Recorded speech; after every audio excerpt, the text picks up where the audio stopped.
Thanks for being here. Subscribe to Cheating Stories Best, so you don't miss new stories.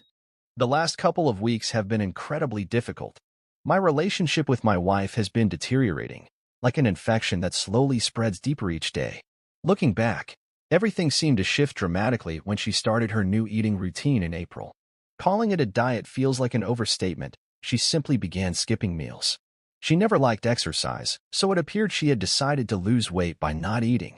She has always had a strong will, and that used to be something I admired deeply. But recently, whenever I've tried to talk to her about what's going on, she becomes irritated and then avoids me for days afterward. Lately, she has been bringing work home constantly or staying late at the office, leaving me to handle about 70% of the household responsibilities. The same goes for the children. Even though I work 50 hours a week, I've kept these frustrations to myself, trying to do what I believed a husband should. My children and I have developed our own routine. We've become our own version of a family. We have pizza nights on Fridays, go to the movies, and plan little adventures on the weekends, hiking, biking, and visiting water parks during the summer. We became thrill seekers in our own way. Almost every time, their mother would say she couldn't join us. My wife, Joan, is 39 years old. Unfortunately, time hasn't been kind to her, or at least that's how she sees it. She often complains about her gray hair, wrinkles, shoulder pain, and poor vision. And that's only part of it. Even though she's lost some weight and dyed her hair, I can't help but feel that her health and overall spirit have declined. My name is Chip. In that regard, I've been luckier. Sure, I deal with arthritis and old knee injuries that slow me down, but I'm 40 and people often say I look 30. One of my buddies even jokingly calls me Highlander, as if I never age. There was even a time someone asked Joan if I was her son. The first time we laughed. The second time, not so much. Our children, Michelle and Kix, are truly wonderful. Michelle is 16 and Kix is 14. Both are bright, athletic, and seem to have inherited the best traits from both of us. Tonight, Joan went to bed early after taking some sleeping pills. She said she was tired. At first, I thought maybe she wasn't feeling well, maybe a sore throat or something else. The kids were sleeping over at their friends' houses. I found myself alone, thinking about our isolated and unhappy home life, unsure what to do with the evening. I decided to distract myself by watching Thor: Ragnarok. The opening song, "We Come from the Land of the Ice and Snow," was already stuck in my head. I went into the kitchen to make myself a Malibu and Coke for the movie, and that's when I noticed something. Joan, when she's tired, tends to toss her things around, then later asks me where she put them. That's likely why her phone was sitting there in the kitchen, right next to the bottle of sleeping pills. Her phone, just sitting there, unattended, unlocked. I hesitated at first, but then I told myself enough. I needed to understand what was really happening. I opened her Facebook Messenger. I figured if anything suspicious was happening, it wouldn't be in her regular text messages. She's smart enough to know I could see those. I rarely use Facebook, but she's on there all the time. I scrolled through her messages until I saw a familiar name, her best friend, Laura, and opened their conversation.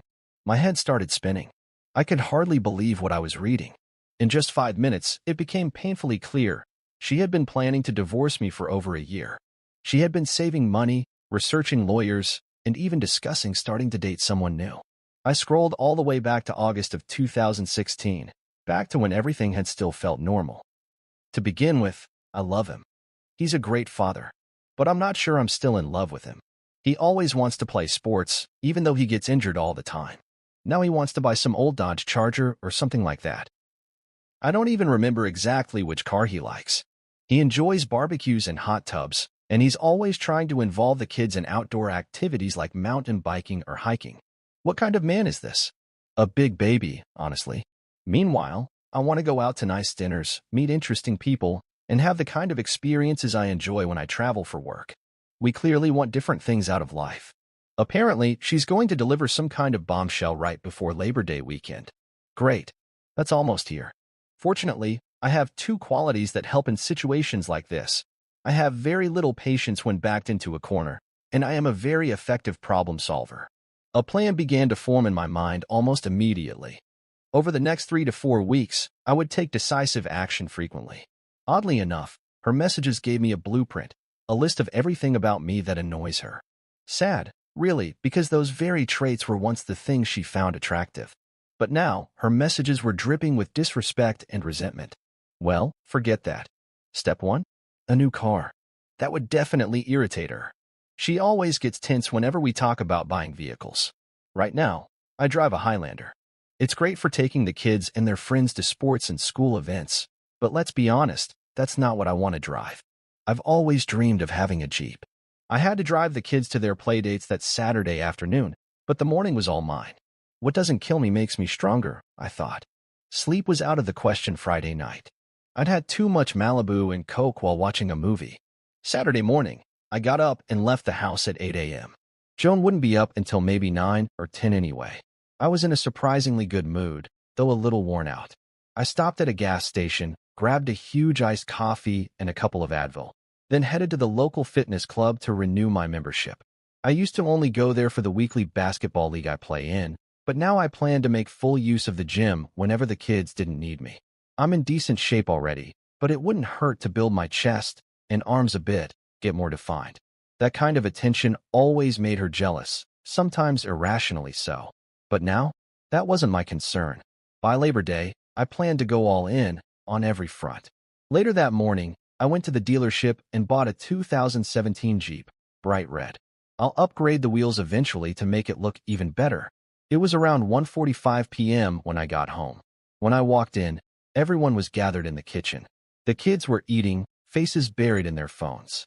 Joan was at the kitchen table, laptop open, probably scrolling Facebook.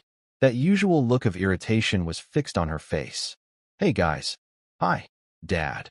They answered almost in unison. "Did you get everything ready for your games?" I asked. They both nodded. "All set." Joan didn't say a word. It wasn't until we were about to head out that she finally spoke. "Can you pick up my iced tea while you're at the store?" "Of course," I said out loud, but in my head, I was giving her the middle finger. We stepped outside, and the kids immediately looked around, confused by the absence of the Highlander. I grinned. "Hey kids, check it out. I bought a Jeep this morning." "Whoa, Dad. That's awesome. Mom's going to freak, but I love it." They were hyped, and I matched their energy at the games. When Michelle's game ended, we picked up kicks. The kids made plans to hang out with friends later, so I figured it was time to feed them. We went out and ordered a hearty roast dinner. On the way, they argued over who would inherit the Jeep when they were older. I laughed. There can only be one, and it's still me. Driving home, I deliberately skipped picking up that iced tea for Joan. It was a small battle of wills. Part of me still felt an urge to take care of her, but not that day. That day, I was focused. We got home around 6:30 p.m. The kids charged into the house like a herd of buffalo, changed clothes, and ran back outside to enjoy the summer evening. As long as I knew where they were, I was fine with it. They're good kids. I was a good kid too, but even I got into my fair share of trouble at 16.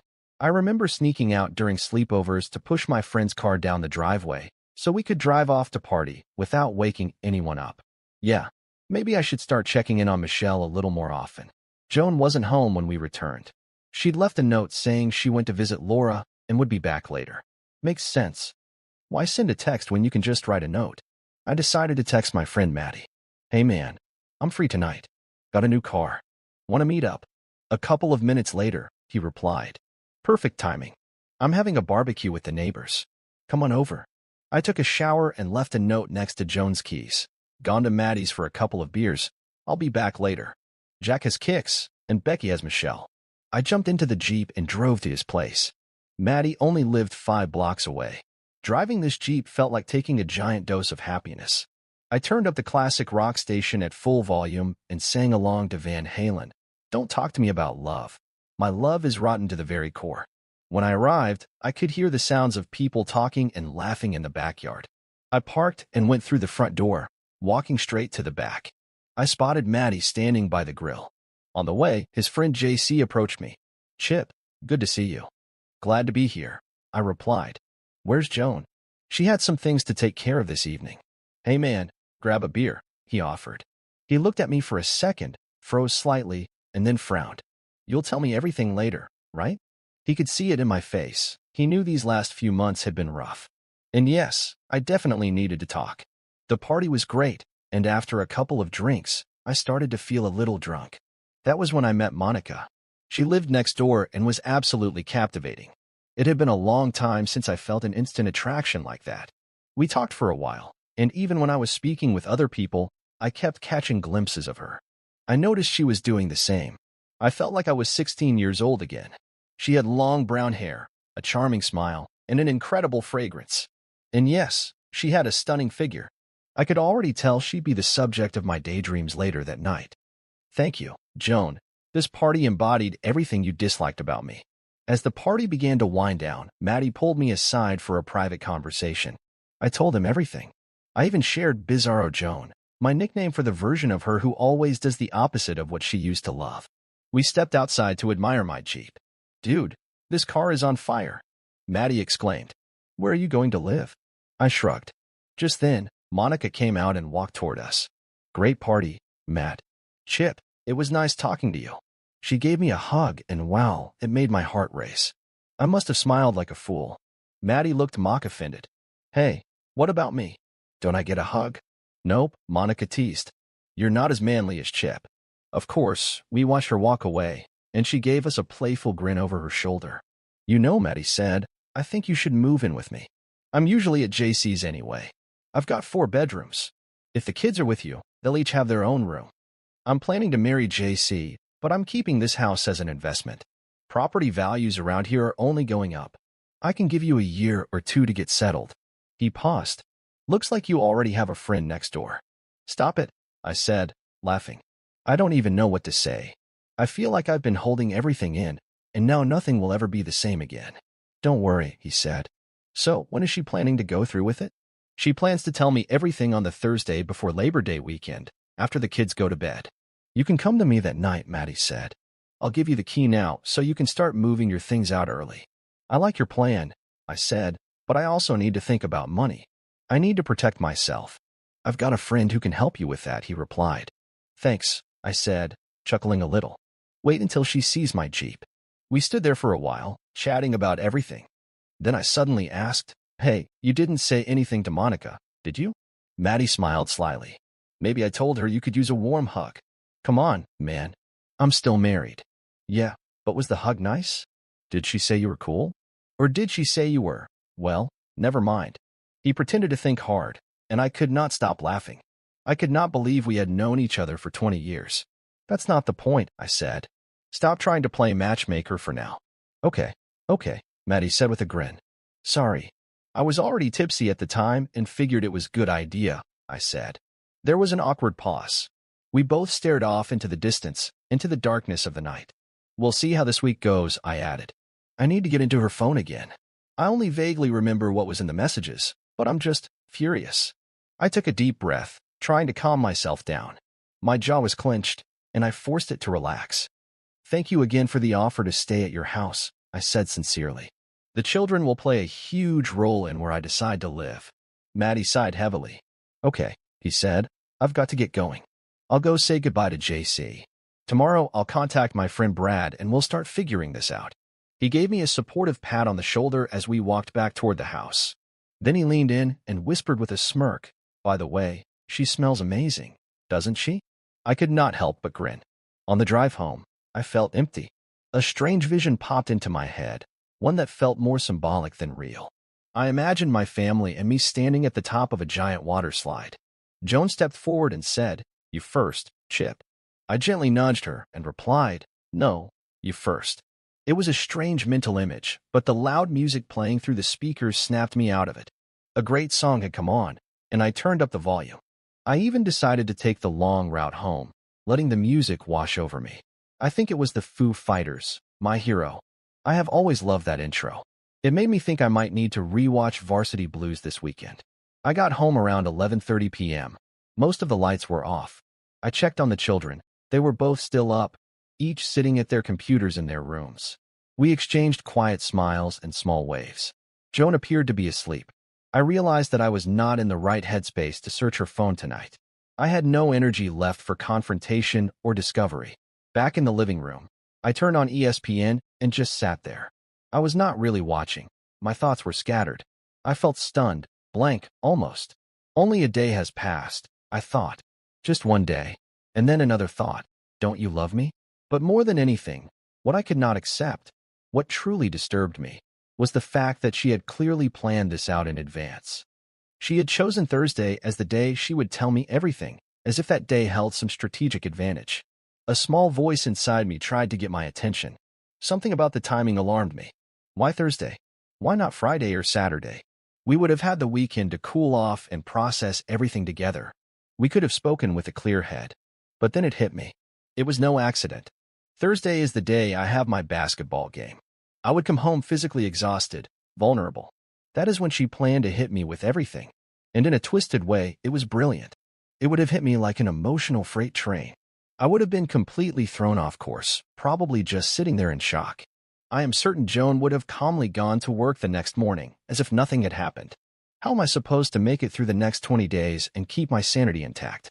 Tomorrow night, I will try to access her messages again.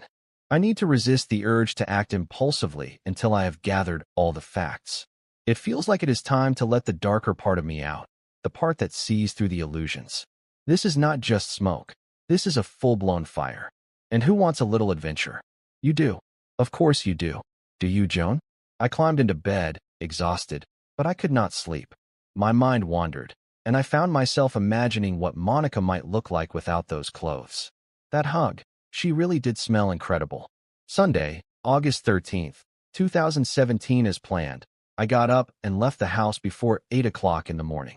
I decided to go to the gym first, and then grab a coffee. Maybe even do some grocery shopping to give myself time to think and imagine how I wanted to spend the day. My mouth was dry. I had only had 3 beers the day before, but I had not touched water since lunch. Water and coffee. That would be first.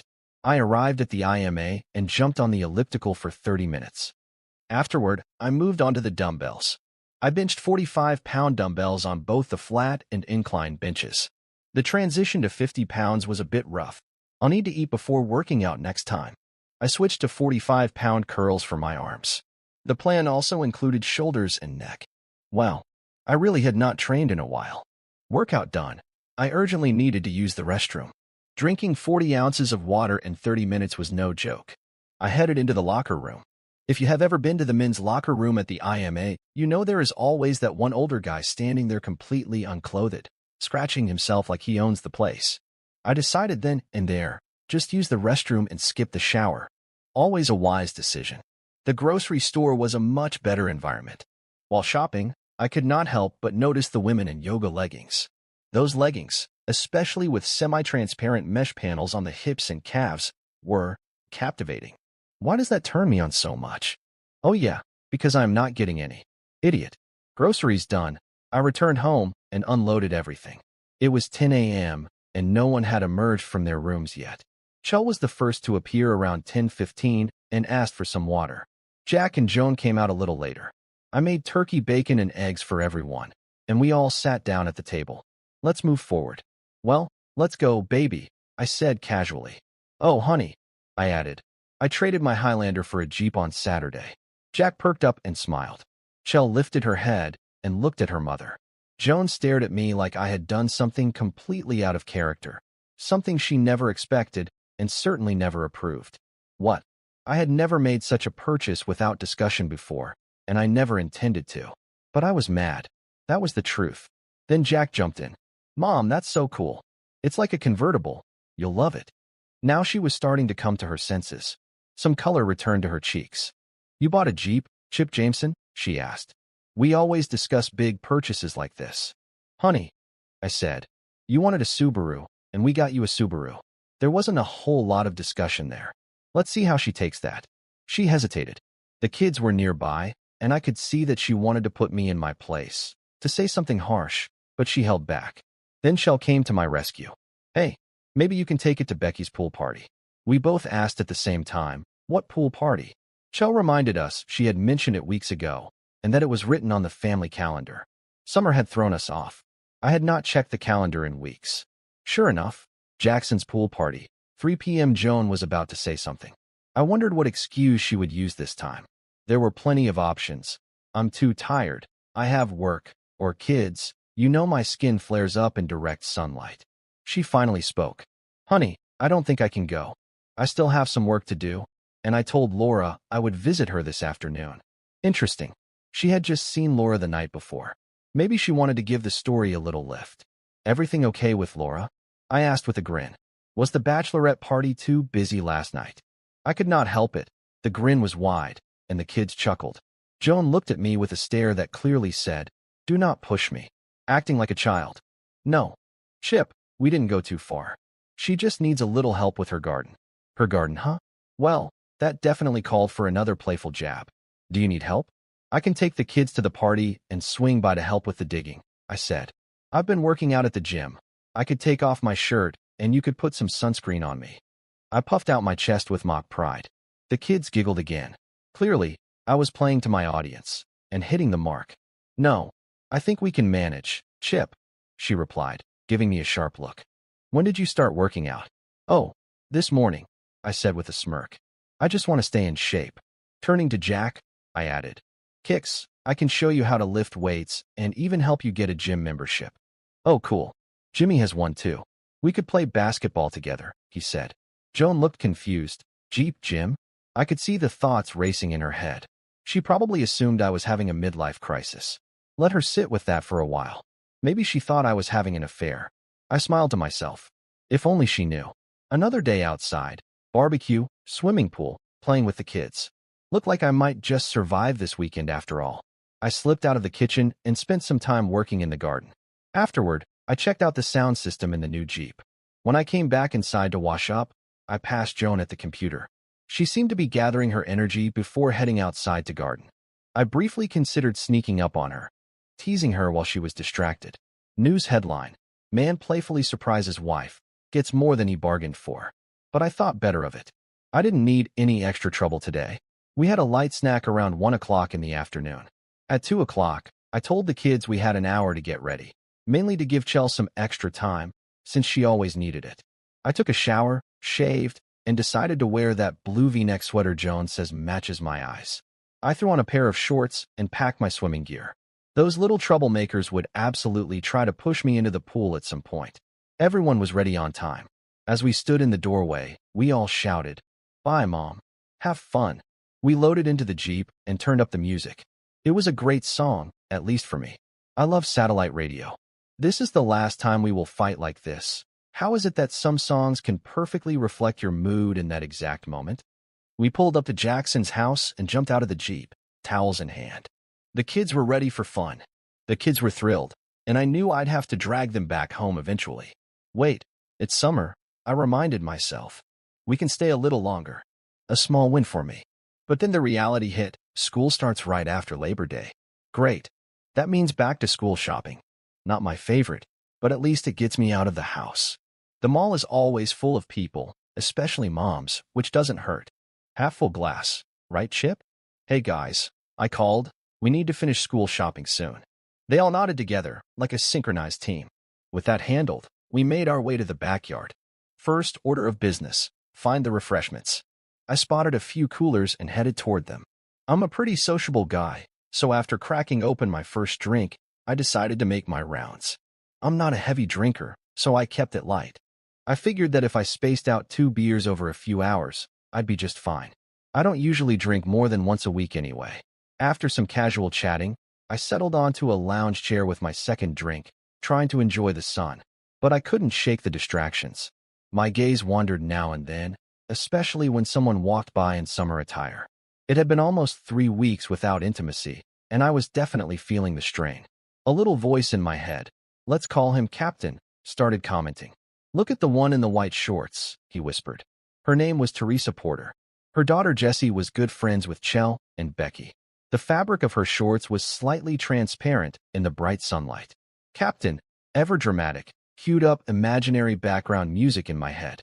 Stacy's mom suddenly felt relevant. Stop it, Chip. Focus. She was petite, maybe 51, about 105 pounds, with long blonde hair. She looked great, but I reminded myself to be respectful. These thoughts weren't helping. I excused myself to the bathroom to cool off and collect my thoughts. Staring into the mirror, I thought, not bad for 40. I'm just over 6 feet tall, recently down to about 195 pounds. Captain was hanging in there too, above average, at least by Dad's standards. I'm doing all right, I think. But then my thoughts drifted to Joan again. Would she still leave before summer's end? I sighed and shook the thought away.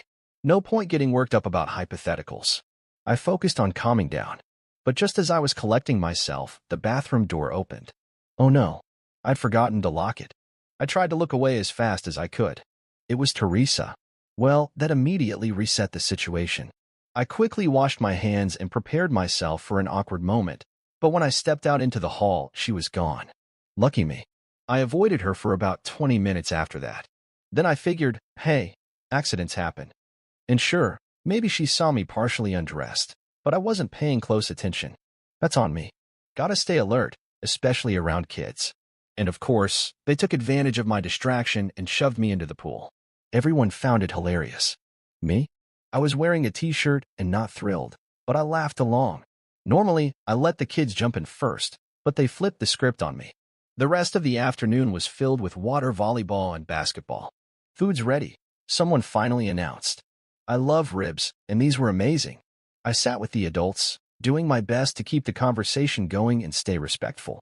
I even managed not to get caught glancing too long at anyone's outfit. Most of the parents were familiar, and the atmosphere was friendly. Someone asked, "So, where's Joan today?" I answered as gracefully as I could, keeping things light. It was around 6 p.m. by then, and I'd had 2 drinks. I figured I could afford 2 more throughout the evening. As I walked back toward the pool, I noticed Teresa again. She was laughing, her blonde hair catching the light. She looked stunning, but I tried to focus on the kids playing nearby. Captain wasn't helping. He had his own ideas about dramatic poolside encounters. Calm down, I told myself again. She approached me playfully and bumped me with her hip, sending me straight into the water. I surfaced, laughing. Okay, so maybe things weren't awkward between us after all. Still, I knew she'd pop into my thoughts later that night when I was alone. We stayed late to help clean up, and I somehow managed to get the kids home after 9 p.m. They were exhausted. Honestly, so was I. After helping clean up the area outside, I paused on the doorstep to check my phone. There was a message from Maddie. He mentioned we would be meeting his friend Brad on Monday at 5:30 p.m. I hoped Joan had taken her medication and was already asleep. She had to be up by 5:30 in the morning. The children quickly headed to their rooms and settled into their own activities. I glanced at Joan. She was sleeping peacefully. In the kitchen, I noticed her phone and, unable to resist the temptation, checked it. I knew the only way to go through her messages without leaving a trace would be to take screen-by-screen photos. It was tedious, but at least the photos would clearly show that the device was hers. I considered recording a short video first for documentation purposes. Quietly, I stepped into the small bathroom near the TV room and closed the door behind me, something I had learned was important after today's earlier experience. In the video, I briefly stated that I had Joan's phone, and that I intended to check her Facebook Messenger and photograph the messages I found. One message stood out immediately. It read, "I don't love him." I read it aloud, and then began taking photos, deciding to leave the deeper reading for Monday when I could go over everything more calmly in my office. Afterward, I stepped into the shower to decompress. I let the warm water run down my back and stood there, motionless, for some time. My thoughts drifted again, this time to the memory of Teresa. It was hard to stop imagining the moment in the bathroom earlier, and in my mind, the scene replayed with a playful twist, though I reminded myself it was all fantasy. I shook my head and returned to the present. Feeling more settled, I stepped out, dried off, and made my way quietly to the bedroom. Exhausted but somewhat relieved, I fell asleep almost instantly. Monday, August 14th, 2017. I awoke to the sound of Joan's alarm clock, but didn't open my eyes. My usual routine involved getting up around 6:45 a.m., once things had quieted down and she had left for work. Some mornings she would say goodbye with a kiss, sometimes even offer a brief, affectionate gesture. I wondered when that part of our routine had faded. A small smile crossed my face as I remembered a small, harmless prank I had once played involving her conditioner. Nothing serious, just an inside joke. Later, at work, I sat at my desk with an energy drink and a bottle of water. The combination of sun and beer from the previous day had left me drained. I waited until 10 a.m. to begin reviewing the photos of the messages on Joan's phone. The first message, again, read, "Am not in love with him." Others followed, a stream of texts describing me in less than flattering terms. She referred to me as naive and overly trusting. One message to her friend Laura, dated October, shocked me. She admitted to quietly transferring money through direct deposit, something she framed as convenient. Even more troubling were messages from late July. One read, "Last night was the last time. It was just a night. Better to stop now before it becomes more difficult." Another mentioned, "I have someone on standby to handle things, haha." While possibly meant as a joke, I found it deeply unsettling. The most painful messages came from early August. They read, "I wish I could travel the world. That'll only happen if I win the lottery or if something happens to Chip. There's no harm in dreaming, right? Haha. And I'm counting down the days until I can go on cruises. Just me, no Chip, no kids. That will be true freedom." The intent might have been masked in humor, but it was clear the feelings behind the words were real. I then turned my attention to bank records on my phone. It didn't take long to see that things weren't just emotionally distant. They were unraveling in more ways than one. It took me about 30 minutes to fully understand what had happened. Joan had withdrawn over $10,000. I looked through the past bank statements, comparing her regular transfer habits before she began this scheme. It became clear that she had been taking $1,500 from each paycheck every 2 weeks. On top of that, there was a $2,000 withdrawal shortly after we received our tax refund. In total, the amount was likely more than $12,000. The day moved painfully slow. I found myself, surprisingly, looking forward to the meeting with Maddie and Brad at JC's Sports Bar. I arrived first, took a seat at a table in the far corner of the room, and ordered a glass of water. Maddie came in next. "Hey, sit down," he said, nodding toward the seat across from me. "Did you receive any more messages?" "Yeah," I said. I also reviewed the bank statements again. It looks like she moved about $12,000, but that's just a conservative estimate. Brad arrived shortly after, and we waved him over. Maddie ordered a pitcher of Adam's beer for the table. "Chip, I'm sorry we're meeting under these circumstances," Brad said, "but I hope I can help." He began asking questions, how much I had in my checking and savings accounts, what our salaries were like, and about other financial matters. He explained that I didn't need to worry about the house, our retirement savings, or the inheritance money. Joan and I had similar incomes and roughly equivalent pension contributions. She would not have access to the inheritance. "You have about $30,000 in your accounts, give or take," Brad said. "You need to move $15,000 as soon as possible to balance things out." He laid out a strategy. Start by withdrawing small amounts, about $300 from an ATM, twice a week, over the next 3 weeks. That adds up to about $2,000. Then, every 3 to 4 days, take out larger amounts, around $4,000 each time. That way, everything is transferred before she files any legal paperwork. Don't ask why, just trust me. This is about keeping things fair. He continued, "Now comes the creative part. You need to establish reasons for those expenses. A quick trip to Las Vegas this weekend, or early next week, could help." He explained the logic behind it. It was easy to show large spending in Vegas, and any number of expenses, from hotel stays to entertainment, could account for the missing funds. Maddie, who had supposedly lost his debit card, would need help with expenses during the trip. "No one needs to know the details," Brad added. "Just make it believable. You could say you had your wallet taken or that you misplaced cash. Things happen. Maddie will take plenty of photos and videos to post online during the trip. It adds authenticity." The trip would explain about $5,000 in spending. The remaining $8,000 we would still need to plan for. Brad leaned in and said, "I'll send you the offers and details by email." "What's your wife's birthday?" October 15th. "Great. In the guide, pay close attention to potential false expenses and gift purchases." "Got it. You'll also be able to see where she goes while you're away. I'll show you how. This can even be used for tracking your children's phones, too. It might lead you to the lawyer or bank she's chosen. Is she seeing someone? Does she often work late? GPS can help clarify that. Look, I'm not saying she's doing anything wrong, but you need to be informed. Information is critical." He handed me his phone. "What's your email address? I'll send you a checklist and a tracking guide. Don't take it home or leave it in your car. Just keep it at work." "What if she thinks I'm being paranoid?" "She might," he shrugged. "But she can't prove anything. And if she's honest, there's nothing to worry about." I gave him my address. He showed me how to track Joan's location. At least it confirmed she was really at work. "Hey," he said, "maybe nothing's going on, and this all ends peacefully. But it's better to be prepared." He mentioned 2 lawyers from the guide. Tate is ruthless. He has great resources, but charges a lot.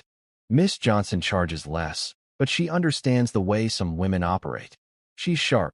We sat in silence for a moment before Maddie finally spoke. Thanks, Brad. I owe you. Brad waved it off. Brotherhood matters more. Just bring me a cool Vegas t-shirt, and we're even.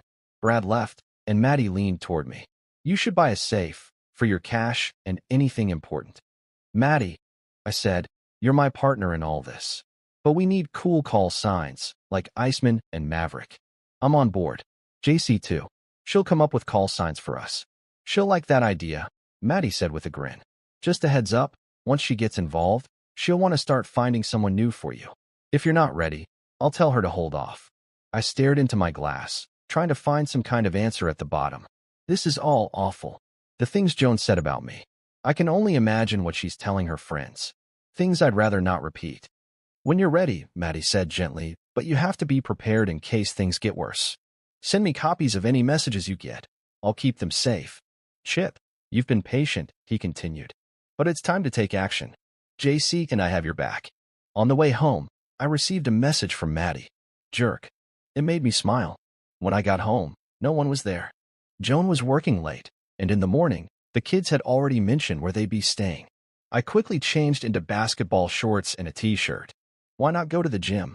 I sent a message to the family group chat letting them know I'd be at the gym and would be back between 7:30 and 8 p.m. to cook dinner. The kids responded with thumbs-up emojis, and Joan messaged that she'd be home after 8 o'clock. At the gym, I was distracted. I blamed myself again for not eating properly or staying hydrated. When I returned home, I started preparing pasta and a salad. The family arrived home within 10 minutes of each other. Dinner will be ready in 15 minutes, I called out. One of Joan's earlier messages came to mind. She hated when I hugged her while I was still sweaty from a workout. But part of me wanted the kids to see how she treated me, especially in those subtle moments. Hey, honey, I said playfully. How about a kiss for your sweaty man? I leaned in for a kiss. Ugh, Chip, you're all slippery, she said, pulling back. I gave her a quick kiss on the cheek anyway, and jokingly ran my armpit across her shoulder. Go take a shower, she said. Nope. I need hugs from the kids first. Kix immediately ran off, but Chell lingered. Dad, is it really that bad? Not really, she said. But it's your sweat. Well, guy sweat is normal. Guy. Nothing, I said, laughing. Dad, maybe buy some cologne. Mommy might like it better if you smelled nice. Good idea, CH. Dang, my daughter really knew how to distract me. Guy sweat. What even was that? We ate. I was starving. As soon as we finished, everyone scattered to their rooms. I washed the dishes and flopped down on the couch, texting Maddie. Partner, I need JC's advice. I need a cologne that matches my rugged manliness, but still melts hearts. He replied fast, adding JC to our group chat. We're in business, he wrote. Actually, she's in business now. She's already asking her friends. A minute later, another message. JC says those aren't friends, they're women who make questionable decisions. And she just playfully smacked me. She says she can call them that, but we can't. You're an idiot, I typed back. Around 10 p.m., my phone buzzed again.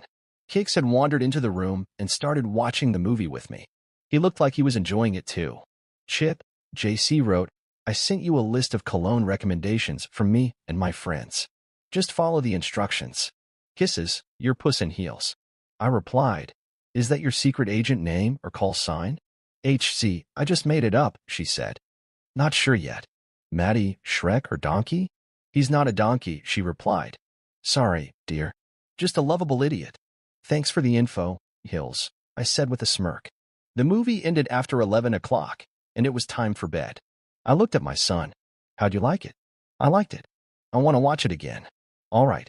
But now it's bedtime. Love you. Love you too, Dad. Tuesday, August 15th, 2018 so far. This is what has happened. On Friday, Chip discovered that his wife was planning to file for divorce in 20 days. He also confirmed that she had been hiding money for over a year. Chip's plan is to balance the situation financially and emotionally, even if that means frustrating her a little in the process. I woke up to the vibration of my phone under my pillow. It seemed I had slept through Joan's alarm and her departure. Time to shower and finally open my eyes for the day. After a long, hot shower, I dried off and stepped on the scale, 192 pounds. Looks like I lost a little weight this week. Probably time to start working on my core. Those abs won't tone themselves.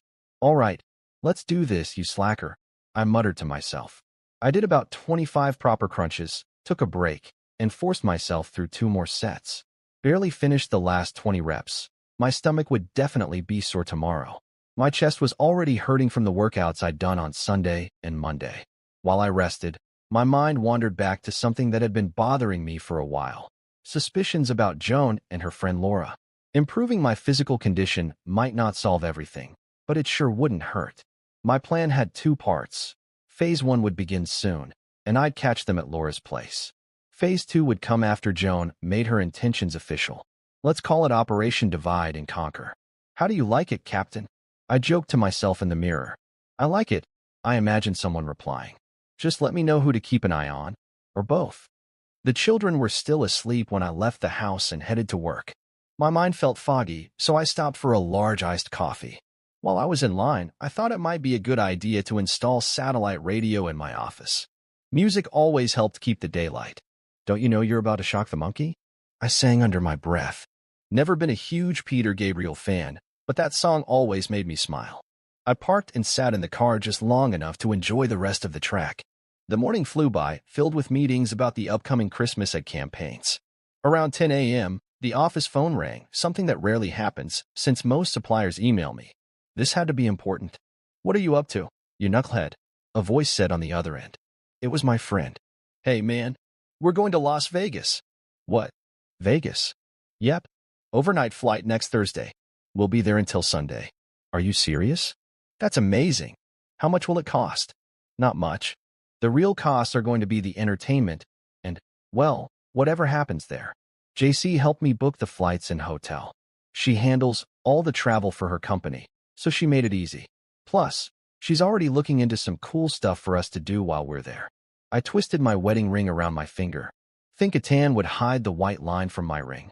Dude, that's a question for JC. She's the lotion expert. Speaking of lotion, I joked, you want to end up stuck in coach between a coughing grandma and a guy whose stomach overlaps your seat? No thanks. All right, I've got to go.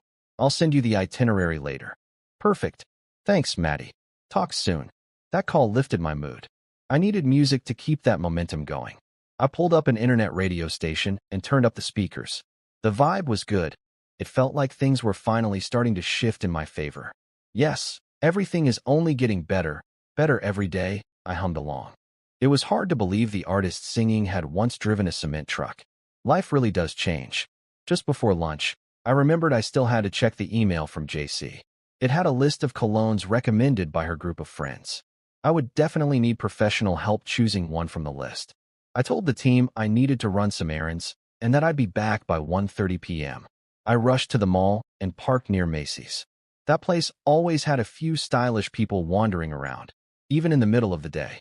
As I made my way toward the men's fragrance section, a song popped into my head. I see beauties passing by, and again I walk under the midday sun. Can I help you with anything today? Someone asked. Absolutely, I replied. The sales assistant was a slender brunette who looked to be around 25. Her name tag read Tiffany. Yes, Tiffany. I could definitely use some guidance. Everything this letter says. If I don't follow through, I might face some serious consequences. The joke didn't seem to land exactly how I hoped, but I noticed a sparkle in her eyes, so maybe it worked a little bit. I showed her the letter on my phone. The 5th place, right? Okay, she replied. I'll collect these colognes. It'll only take a couple of minutes. Do you mind if I hold your phone? Of course, keep it. She was wearing gray trousers that fit her perfectly. She walked back and forth several times, and each time, I couldn't help but notice how well they fit her. Cappy had to nudge me with a joke. Chip, don't you want to admire that view more? Those curves. I chuckled, but it was hard not to feel a bit awkward. She returned with the last few bottles of cologne, smiling. Here's your phone back. Thanks, I said, trying to stay calm. How can I try so many different colognes? I asked. Well, whoever this JC is, she made some great recommendations, she replied. Why don't you start with Aventus by Creed? It's one of my favorites. It has a bold scent. She grinned, and I realized I had completely forgotten about the joke I made earlier. Oops,